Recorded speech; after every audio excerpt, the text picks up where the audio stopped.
Okay. And is it going to be video? Hello, everyone, and welcome to the Happiness Journey with Dr. Dan podcast, where every journey is worth living. My name is Dr. Dan, and I'm your host for today's episode. I am a bilingual cognitive behavior psychotherapist specializing in anger management issues, both court-appointed and private, marriage counseling using the EFT method, dissociative disorders, narcissistic personality disorders, depression, anxiety, dream analysis, and also provide life, business, and retirement coaching support. I provide individual one-on-one session in English and French, and also do group settings. If you need any assistance, reach out to DMV Therapy and Coaching Services at 301-325-1550, and our website can be found at lifecoachdanamzalai.com. Today, I'm very excited to have for our 8th episode of Season 7, a very special guest and comedian, Jan McInnis. Sorry about that. That's okay. Just like every of my past episodes, I will leave it up to the guests to properly introduce themselves, as no one can do a better job. Jan, the floor is yours. Oh, thank you, Dr. Dan. Yes, Jan McInnis. I did one time have a screw up with my headshots, and they printed 500 headshots with Ian McInnis on it. So Oh, here you you aren't too go. far off. I'm a keynote speaker, comedian, comedy writer, author, and Master of Ceremonies. And basically started out my life doing a marketing job and got into stand-up comedy about 27 years ago, and then morphed into being a keynote speaker. And um, uh, that's what I can tell you about me. Beautiful. That's a good start, Jan. So now I know that when you go in a room and you use your comedian talent, you bring happiness, you bring people to laugh, etc. So how's that? This career as a comedian has helped many people around you bring their own sense of happiness.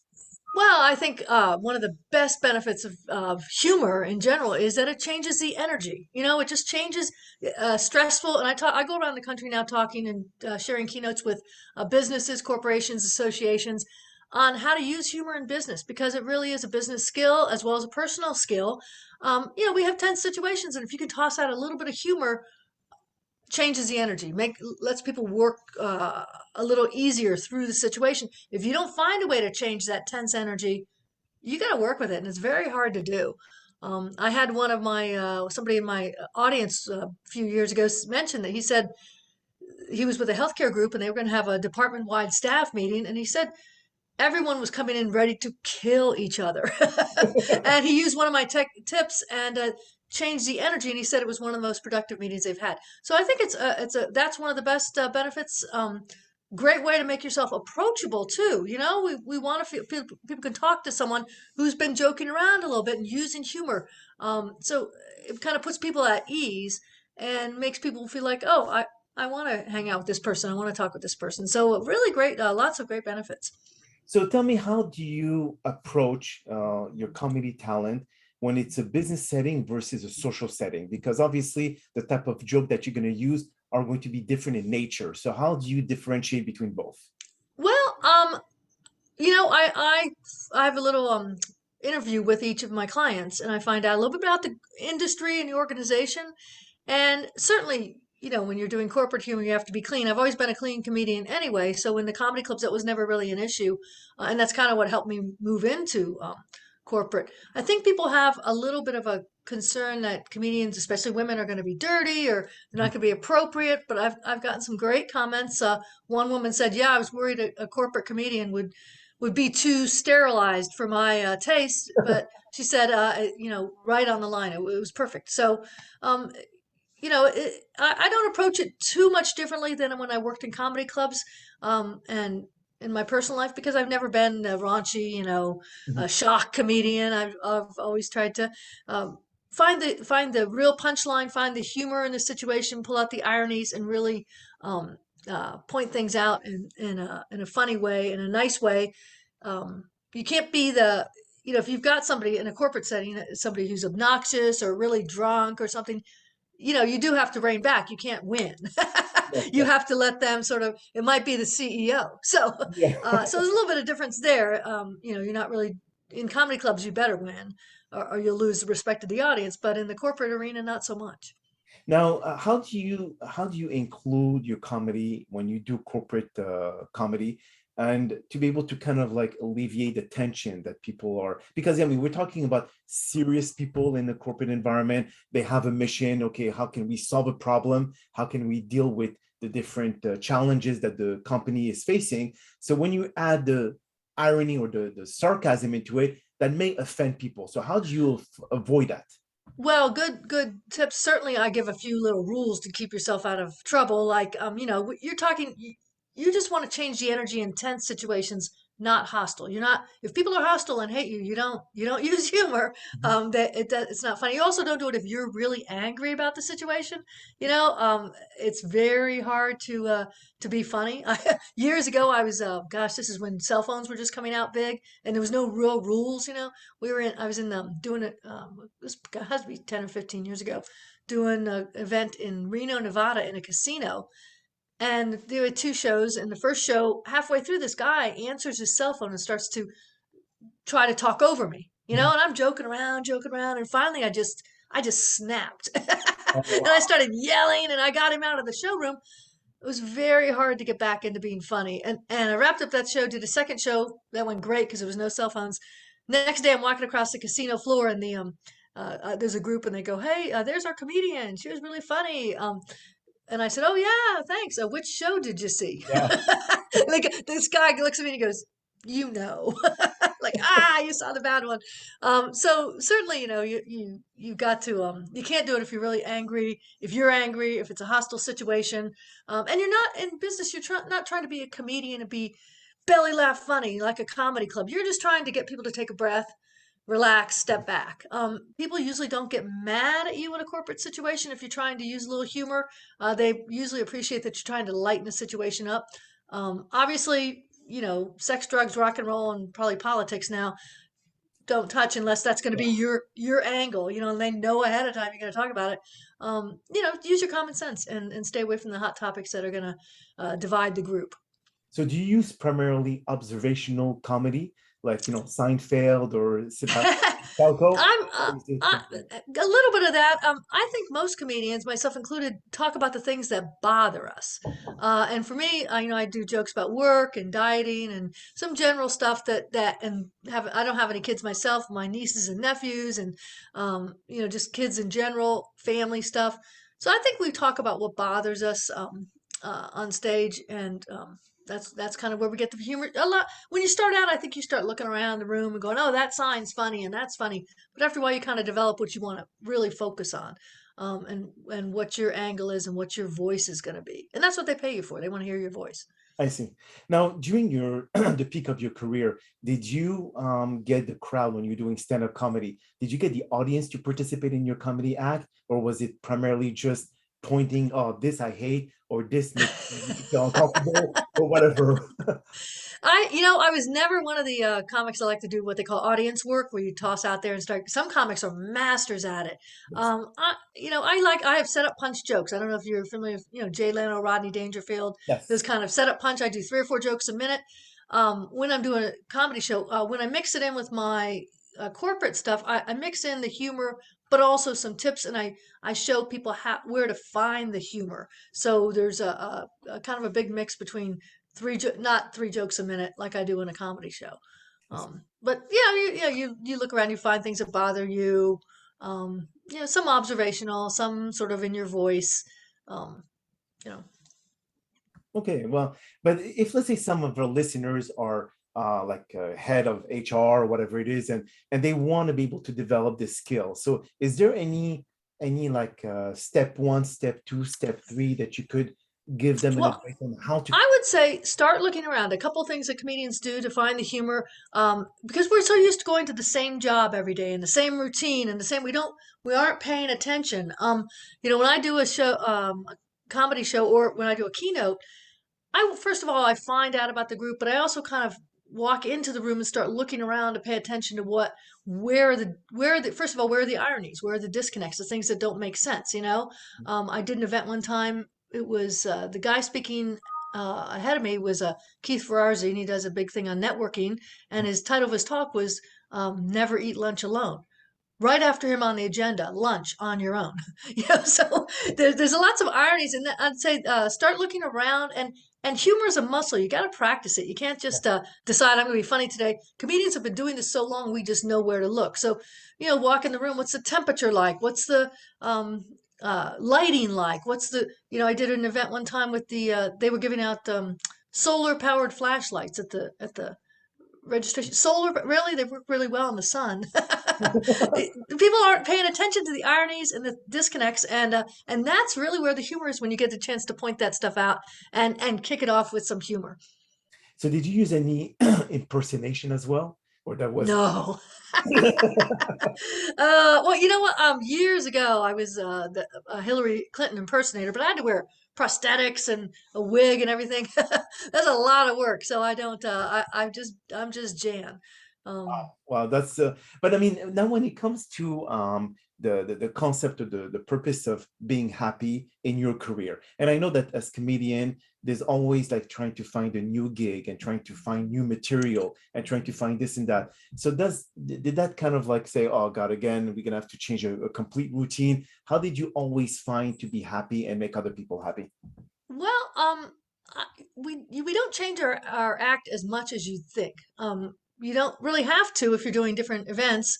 You have to change out, you can't do I did a show for John Deere, the tractor company. That's a good name for a company. Deere, sleek, fast, runs like a deer. You got to wonder what the guys over at Caterpillar were thinking. I can't do that joke at Caterpillar. All right. So you kind of go through your material and say, okay, what would be appropriate for this group? What else are they sitting through? How can I develop some humor that they would connect with really fast? Mhm. And so that's really my process. The core of your act, most comedians don't change a whole lot. In fact, in his book, Jay Leno had a funny instance where he was hired at a college for 2 nights in a row, and the woman would refuse to pay him the second night because he did the same act. It's like, no, you don't Oh, understand. wow. We spend 20 years honing our act. Yeah. That's going to be the same act. If you go to the comedy club, and that's one thing when I started out, I was really shocked. My first comedian I worked with was the amazing Jonathan, who passed away this week, actually. Really funny magician comedian. And I was shocked. I'd only been doing comedy a few weeks, and he did the same audience work the next night. There was Mhm. some guy in a funny Charlie Brown shirt, and there was a guy, and I thought, oh my goodness, they use the same everything. So, Definitely. Now, what were the biggest challenges, Jen, that you have faced in your career of stand-up comedian? um, I think you sort of morphing. I started as a comedy club comedian. And then, that's a hard gig. I mean, you're on the road to make any money. You're out there working comedy clubs. If you're not a big name or anything, you're working clubs, 3 weeks out of the month at least if you want to make a living. So I was on the road for years, pretty hard, pretty heavy duty. You'd go out for a few months at a time. Wow. And started getting a little tired of that. Happened to, at my day job, I had my day job for about the first 2 years of comedy. I hired the Capitol Steps for a big evening event. They're a singing troupe out of Yeah. Washington, D.C. They're very funny. And I remember giving them the check and thinking, okay, they're making a little more than I am on the road. So I kind of morphing, I guess, would be my biggest challenge. Because then I thought, well, there's a corporate comedy, at night at events. So I went and kind of started looking for that and started calling myself a corporate comedian. And lo and behold, after a few years on the road, I stumbled into enough things that I became doing comedy for corporations and associations. And then after doing that for years, I had to morph again because I think it was 2008, kind of the recession was kind of kicking in. And people were saying, we want comedy, but we've got to have a message.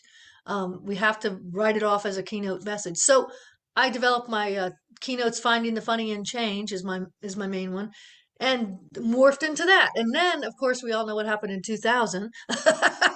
And I'm doing keynotes and rocking and rolling, and then that hit. So morphing again to do virtual, talking into my computer. And that worked. It worked great. I had a setup with a curtain and looked like a stage and everything. So I did that, and now it's kind of morphing back into the corporate. So that has been my biggest challenge, is just kind of keeping up, and I've always had, luckily, steady streams of work. I usually, when I do an event, get some spin-off from that, so people will see me and move me on to the next event. So that's been very fortunate.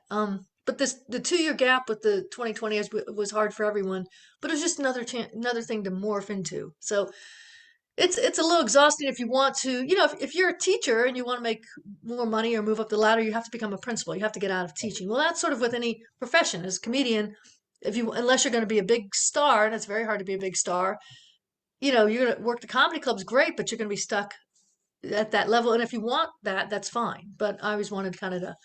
I'm probably the only comedian that doesn't like working nights and weekends. So I love the corporate. So it was lucky that I was able to morph into that. So for any thriving comedian who's starting up and who may be listening to this podcast, you just said a few minutes ago that if, let's say, you go from nightclub to nightclub, then you're being typecast as the stand-up comedian that does that. So how do you detach yourself completely from this kind of, I would say, entity and start doing something different? Well, I started with once I saw the Capitol steps, I thought, well, there's a market for this. And I would ask my comedian friends, and no, there's just Christmas parties in December. There's no corporate. Well, it turns out there was. So I started calling myself a corporate comedian, and I started just getting into that. And I'm like, no, there has to be some market for after dinner stuff at major conferences. And so I just kind of I didn't change my act. I was working some hard clubs and one nighters, which are basically bar gigs. I see. And I stuck to my guns. I didn't do very well in some of the bar gigs, a lot of the bar gigs, because they wanted dirtier acts. Yes. The crowd was more drinking, but I really stuck to my guns and didn't try to get the easy laugh or didn't dirty up my act. It was hard at the time, but it helped me out moving into the corporate. It was funny because years ago I was performing in Las Vegas, and my name and picture and everything was up on a marquee on the strip.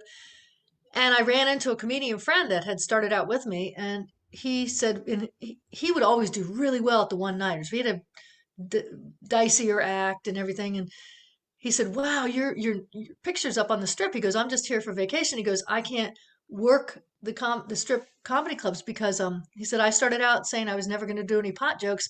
I now have 60 minutes of pot jokes because he changed his act. He morphed into, okay, I got to get these people to laugh. I'm in, a bar gig." Mhm. And he started writing jokes for that instead of saying, "Nope, I'm not going to stay here.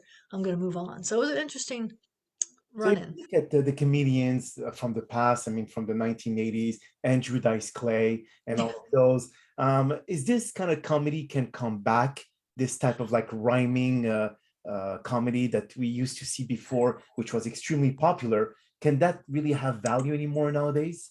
Oh yeah, I think I tell anyone that if you're in business or you're an up and coming comedian, whatever, do the humor that you think is funny. You'll sell it, you'll enjoy doing it. Mhm. Um, don't try to be someone that you're not. So I think there's a place for all the types of humor, even really dirty humor. I mean, there's some comedians who are very very dirty. Mhm. They found their niche. They're doing great. But decide what you want to do and where you want to go with it, and kind of stick to your guns as you do it. And the same in business. Well, there are some more rules in business, but Mhm. if you think knock knock jokes are funny, do those. Whatever it is that, as long as it's appropriate business. Like I said, sex, drugs, rock and roll, politics, no, Mhm. but do it. You'll have fun doing it. You'll enjoy it. You'll sell it better if you truly think something's funny.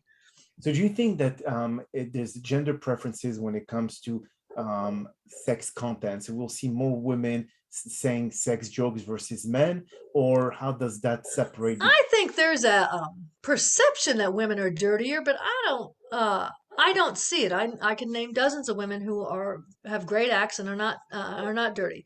Um, Maybe they were earlier. I don't know. But Joan Rivers was pretty dirty, but she was very funny, Okay, yeah. and so guys might have a little more license. I don't know though. I would say guys maybe have more license to be dirty, but I don't know.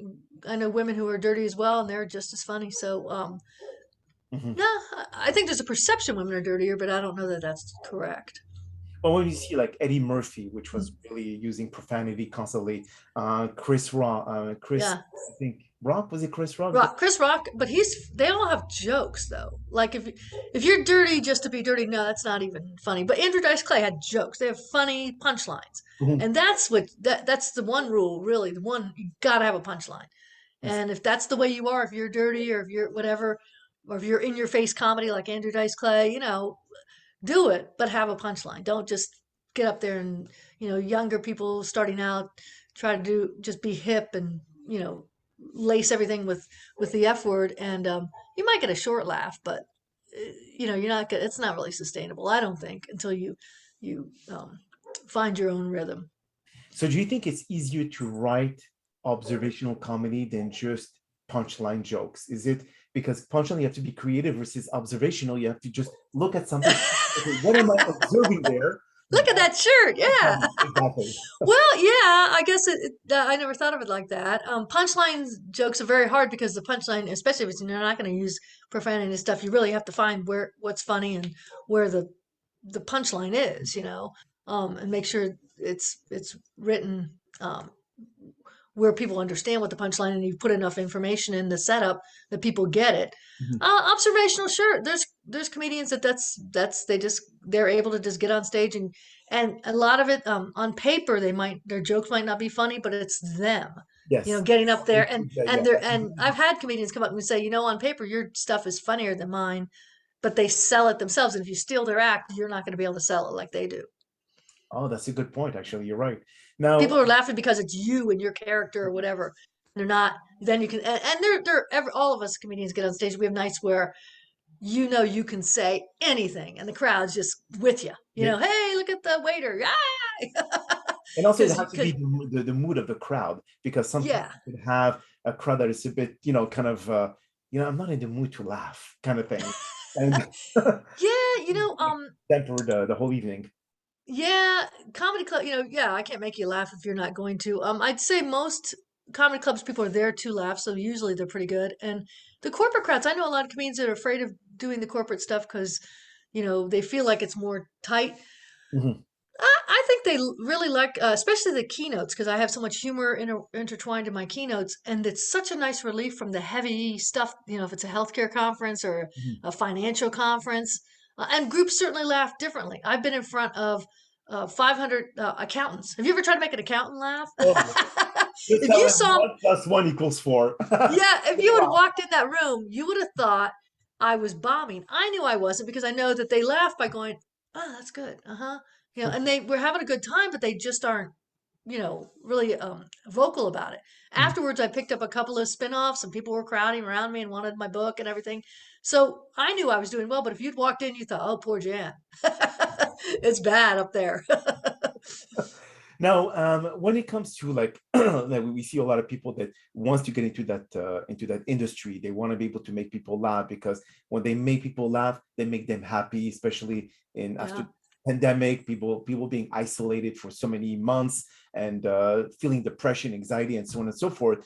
Now, is there like a specific trick of the trade that you would give them to say, okay, you know what? Stop overthinking about it. Just start writing, start jumping into it, and get some gig. If they don't pay for that evening, at least get your name out there. Oh, absolutely. This is one of the few jobs, that you have to do it to do it. I mean, you can read all the books you want, you can take a class or whatever, but really until you get on stage at an open mic, you find out what's funny, you get your timing down, you get your stage presence. We don't have other professions. You don't have like a open scalpel night at the hospital. Hey, today he's a plumber, but tonight he's going to try his hand at surgery. No, but you have that with comedians, Mhm. and we start in small increments. I always tell people in business, because I give people tips on using humor in business and changing the energy. If you sit down to a staff meeting and you've had something stressful change and you're not going to address it, people think you don't understand what they're going through. So you can use a little bit of humor to address it and move on. But I say start small. Comedians get on stage in an open mic. Maybe we get 3 minutes. Yeah. You can't do an hour. So just start having some fun. Practice it a little bit. Start looking around and then throw out a little bit of humor here and there. And don't be deterred if people don't get it. It's subjective. Sometimes you're just doing it for yourself, but nobody, like I mentioned earlier, in business gets really angry if you try to lighten the mood a little bit Mhm. with a little bit of humor. They're usually appreciative that you're doing it. But you got to start small. Just start finding the things that are funny. Start looking around, finding the disconnects and the ironies. You could do something simple like we all have a lot of acronyms in our businesses, right? Well, change the definition. Nobody knows what they mean anyway. Okay. So, you got to do an RFP, a request for a proposal. How about it's a really frustrating paperwork? Yeah. Start having some fun with that and showing people you've got a sense of humor. Maybe they'll read your email or your memo or something.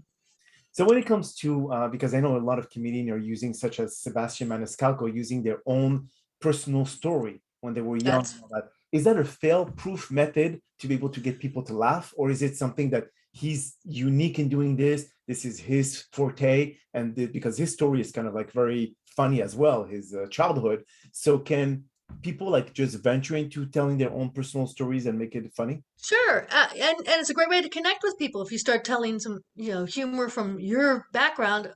Other people, oh, that happened to me. I have a bit about driving cross country with my family. Growing up, we do these vacations. We drive from Virginia to California, and the windows rolled up. Dad smoking 4 packs a day, and people, all of us in the back seat, sucking on the inflatable toys for oxygen. All of us people relate to that because we did a family vacation too, it was awful, or it was funny, or my dad smoked the whole time too with the windows up because air conditioning was brand new in the car. So you comedians use that all the time. Rely on your growing up and what they learned from you know Their own mom and story. dad's punishments or what have you. Yes, absolutely. Now, do you train people that do corporate and keynote speaking about how to use humor? And if so, how can people find you to be able to seek your services? Oh, thanks. Yeah, I do. It's not so much training; it's keynote. So I give tips on how to find humor in business, so you can connect with clients and coworkers and potential clients, and get people to listen to you, and get people to remember what you're telling them. Because experts say that emotion plus information equals retention. So if you can add some emotion to what you're saying, like humor, you can get people to remember your message. So I do that. My keynote, Finding the Funny in Change, is pretty popular right now. We've had a little bit of change. You Mhm. can go to my website, easy, theworklady.com. Nobody can spell McInnis, so we'll go with the work lady. Hey, that's a good approach. Well, Jen, that is all the time that we have for today's podcast. I really do appreciate you taking the time out of your very busy schedule to join us. And thank you again for participating and inspiring our many listeners and potentially great comedians with your incredible story. Now, Thank you so much. we hope that you've all enjoyed today's episode. And I'm also very excited about the many upcoming guests that we have scheduled for season 7 of the Happiness Journey podcast, filled with inspirational stories just like the one that you listened to today. Now, here are some concluding words of wisdom. In life, we do things. Some we wish we have never done. Some we wish we could replay a million times in our head. But they all make us who we are today. And in the end, they shape every details about us. If we were to reverse any of them, we wouldn't be the person we are today. Just live, make mistake, have wonderful memories, but never ever second guess who you are, where you have been, and most importantly, where you're going. Life will throw you some curveball at times, but it is with extensive experience that you will know how to dodge these curveballs, just like Neo from the Matrix trilogy. My name is Dr. Dan Amzalag, and you may all keep pursuing your amazing journey in life.